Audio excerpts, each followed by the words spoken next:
In this video, I will show you how you can remove the lock screen PIN, password, or pattern on your Samsung Galaxy A37 or the A57. Now doing that is very simple. First of all, just go to your home screen and open Settings. Under Settings, just scroll down a bit and tap on Lock Screen and AOD.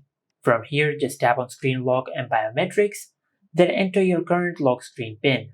Now as you can see, we have set a lock screen PIN on our Samsung phone. Now to remove it, either select Swipe or None.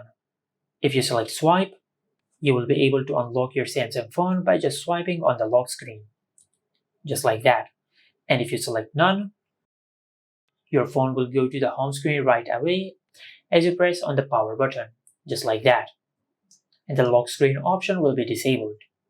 And this is how you can remove the lock screen PIN, password, or pattern on your Samsung Galaxy A37 or the A57. Make sure to like, comment, and subscribe. Thank you for watching.